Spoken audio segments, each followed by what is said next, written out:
Fantastic, Chris. So, my BGC merch. This is your chance to support the BGC Sports Network.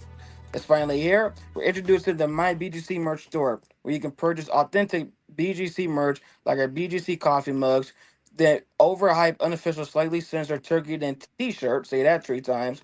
The BGC desk mat and more. Just go to the My BGC merch page at bgcsports.net and place your order today. My BGC merch is waiting on you. All right, we were talking about Shador Sanders. We're going to continue that. Chris, take over.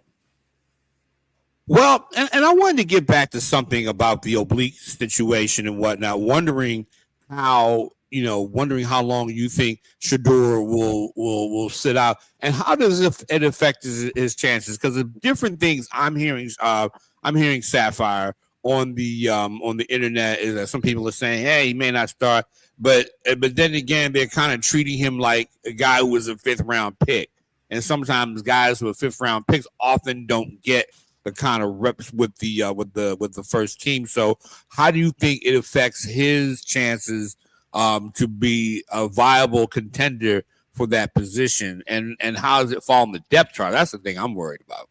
Yeah, no, I'm certain you are worried about Cleveland Browns quarterback, by the way, Chris. I just feel like until we know what grade of strain he has, then we don't have that variable to determine the outcome, right?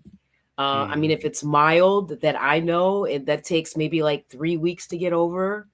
So when you move into moderate or severe oblique strain, then we're talking about a whole other situation, right? So, and I don't want to speculate, which is why I'm writing hard on YG to find out what the heck is going on over there in Philly, Irie. Well, and Irie, to that point, I just understand. I'm wondering what's the buzz around Browns camp when it comes down to that, because I'm wondering whether or not, I mean, there's a lot of misinformation out there, and somewhere in the middle of all that's truth. I mean, Joe Flacco was on the field today, and so I read, what's the or the underlying buzz around about Shador Sanders at this point? I'm gonna be honest. I'm trying to keep it simple. The public, the fans, he's the people's champ. If anything, he's already QB1 and a lot of minds of Browns fans. One of those we are graciously, with right now. But then inside the camp, I believe that the players love him as well. However, the coaching staff, not that they don't appreciate his efforts, but I think that they're willing to bring him along slowly while also trying to keep the QB room and each person and all the personalities kind of like on a stable, equal line, because we understand what it is. Shador Sanders already is the bigger name. He's bringing in bigger revenue compared to his peers in the QB room, and that is that. But they know it, and I'm sure it plays on their minds mentally, thinking that they have to battle with somebody whose brand, his name is bigger than their anything so far overall than the rest of the names in the QB battle room right now. But at the same time, though, still wanted to keep the politics or more so the seniority hierarchy kind of in place. So that's why you hear about Flacco, right? This 30 veteran, 40 and a half years old QB1. And then you do have Pickett, because who really only thing he has over Gabriel and Shador is the experience, because this will be what his fourth pro season coming up, two Pittsburgh, one in Philadelphia, and then one now in Cleveland. And then Gabriel, he was drafted ahead of him. So all that they really have over Shador and it's the seniority. But I see a way in which Kevin Stefanski and them are trying to keep things from exploding, because naturally, as I said, the brand, the name of Shador being so big, and everybody already calling him to be QB1. Keep in mind, this was a fifth rounder, and after this fifth rounder's performance versus Carolina, Nike football already had pretty much an ad ready with the picture of him throwing up his wrist as he would. You don't see that so often for a fifth rounder. You don't see that too No, often. So because he was never meant to be a fifth rounder. Go no, ahead, I'm sorry. no, you're good. The hype, everything is already there. So the buzz is already established within the type of player Shador is and what he can be, and furthermore, what he provides and brings to a Cleveland, not just a franchise, but to a fan base that is in dire need of a quarterback of his stature, of his attitude, and of his pose. Right, his preciseness, everything about him, they love and want and need. However, you still have three, four other guys around the quarterback room in the preseason that you have to keep from falling out or feeling that they have no chance or that they don't like. In other words, you don't want them to be thinking like, well, what am I even doing here? You know, you already have to do it. You don't want to keep that from happening as a coach. So that's the buzz right now to me. Well, to me, to the players and whatnot, one of the things that I talk to about a lot of my colleagues, and we all talk about this, is that this is still an audition. You may not make this team and whatnot, and you may not make this team, but you have to perform. You have to perform to your best, because just because you get cut doesn't mean that you're a bad football player or anything like that. It's just that you got to find the right team in the right situation. Do any of you feel, between you, Irie, and Saphyr, is this an ideal fit for Shador? I'm curious about that. I mean, it seems to be, but you know, I don't know what the coaches are thinking. But can Shador fit with Jerry Jeudy and other guys? Sapphire?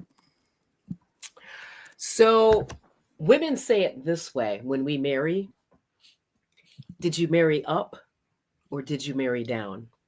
And so my answer to your question is the Browns have married up with Shador Sanders, and they should be planting seeds of in and around him to cultivate him to be their future quarterback, like starting quarterback. That's in my heart. I told y'all when they drafted him, he was special. And it's not just on the field. Like he proved that last Thursday. We talked about this the last segment. He had an absolute command of himself and that offense. Okay. And it's also what he brings off the field. Like the papers in the city of Cleveland and Northern Ohio have been just blowing him up since that game last Thursday. Like there is such a tidal wave of support for him from people that weren't even thinking about him because of his on the field performance and the things that he's been doing in the community, right? So I just feel like the Browns know deep down that they have struck gold, oil, whatever you want to call it, and they really need to take care of him and really look at him as the future. Irie? Yeah, I'm sorry. I'm just so like because we talk about the wide receiver room. The wide receiver room. We spent so much time, and I even can have a part in this as well too. So much time on the quarterback battle, the quarterback position, in regards to the Browns. The Br- the Browns and the word quarterback don't go together well in the same sentence. The Browns are chasing the word quarterback. The word quarterback tries to run every time it sees the word Browns. Right? It's like I'm serious too. And I mentioned Yeah. this saying that there's still for as good or even the potential of this team, how good they look elsewhere, how dire they look elsewhere. Like there are still other holes or just areas at this point ahead of week 1 that still have to be answered. For example, like and you mentioned the wide receiver room. Jerry Judy is WR1, obviously. Cedric Tillman prone to be WR2 because he went to his third year. He's impressed the coaches with his work ethic. I did like what I saw later on last season when Jameis Winston was in the podcast, especially giving that game winning TD to Cedric. And I think we would have seen a bit more of him had he not suffered that concussion versus Pittsburgh in the snow globe game. However, is he ready to further create separation and improve, within his blocking? Furthermore, who is WR3 right now? Is it going to be Jamari Thrash? Has he proven himself yet? Is he ready to break out? What about Deontay Johnson? Here's the problem with Johnson. Is he ready to put any other bad hatches to the side? Is he ready to fully finish out his routes? Because there have been multiple times where I have not seen that. And that's only one of the holes and areas of this team so far. Other questions. Is there an established edge rusher partner duo for Miles Garrett? We know Miles is locked in. Who's going to be opposite of him? Is that even answered yet? So I'm just bringing up, like, to answer the question, I do think that Shador does fit the offense, and I think that's why I have high hopes for him, because he like Flacco fitted so well, in which they are able to drop back in the pocket, get the ball out of their hands in no more than 3 seconds, and stick within this West Coast offense at hand, find their target, and precisely that. They don't have they don't have to move out, out of the pocket like a Gabriel or even a Huntley does, and have to maneuver on the fly to make a play happen. They're able to do it precisely and with poise in the pocket. But there's still so many other questions and holes elsewhere that it just kind of makes me a little, like, you know, slightly fatigued with how we're covering. Even I am covering the quarterback battle. You know. Yeah. Okay, so a couple of things. Cleveland signed Isaiah Bonds and the Quinshawn Judkins. I think that was a domestic violence situation, has been dismissed. So, where does that leave us with, in the Brown situation? Irie, you guys are talking about things other than the quarterback battle and whatnot. So, how does that situation? I'll start with Saphyr, and then Irie on that one. Okay. Yeah, I mean, that I know, Isaiah Bond put it out on social media how grateful he was to the Browns and that he has signed with the Browns. But I don't recall the Browns confirming that. And maybe I have outdated information, you know? And I'm going to kick that to Irie. But as it relates to Judkins, and Bond, they're already behind the eight ball now, right? We're looking at the second preseason game, right? So when I think about that off, you know, um, preseason prep, I just wonder, because they're so young, how are they going to fit into what's already in motion and be prepared for the beginning of the season? Those are my questions. Irie? Yeah, Bond. Let's well, it's no build, and yes, that is correct. Even though he did announce per social media that he's signing with the Browns, the Browns still haven't fully met him in the middle. Yeah, they're still doing everything their diligence before a final decision is made. Now they add him to the roster. Sapphire, you were talking about upgrades earlier. I would make that a slight upgrade, not just within youth, but adding to the talent pool and kind of giving you some kind of upside or something to talk about and really look forward to right now. Because with all due respect, like, the wide receiver room is in the abyss, and it's not so much disrespect to the players as it is the construction of that, you know of the wideout room, really. So you add Bond, that's intriguing, especially after the year that he had at Texas, right? I mean, averaging around 16, yards per reception, 5 touchdowns. Like, he was really an integral part of that Sarkisian ran offense for Texas. He was an integral part. So I wouldn't hate that. Now, as for Juggins, and yeah, we did have some conversations about that, whether it being legit or not. Hey, so it's dismissed. Make sure he's right. Make sure things are all right mentally, because we're, what, 3 weeks away from week one, a little under 4 weeks, maybe 3.5 at that. This is an offense, or like they wanted to structure everything around Juggins. There's a reason they didn't bring him back. There's a reason they didn't bring Nick Chubb back. Juggins is the RB1 in their minds originally. So he's got to go out there and produce the way he should. It's so Okay. fascinating Yeah. because we're talking, and not to cut you off, Chris, but we're Yeah. talking about the quarterback, we're talking about running backs, we're talking about wide receivers. Gentlemen, may I please remind you, this is the AFC North. What about my tight ends? Right? Well, as we're coming down to the end of the segment, that's why I feel so confused when you and Kevin Smith get out, because he loves his tight ends. Mm-hmm. Yeah. Oh my goodness, you are so fortunate. It's almost the end of this segment because you know what I feel about that. I don't see Mm-hmm. where Kevin Stefanski he consistently integrates a balanced offensive attack. To me, he's a Madden player type coach. You know, West Coast. He wants that quarterback in the shotgun. He wants the quick outs. I don't feel like in his offense, what I have seen, the tight end, as we know that player in the AFC North fits into his scheme. I see them more blocking. I see more, quick hooks.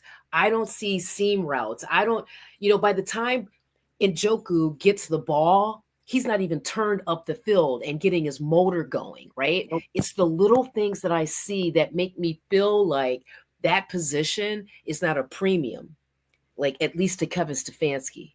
Maybe he'll prove me wrong in 2025.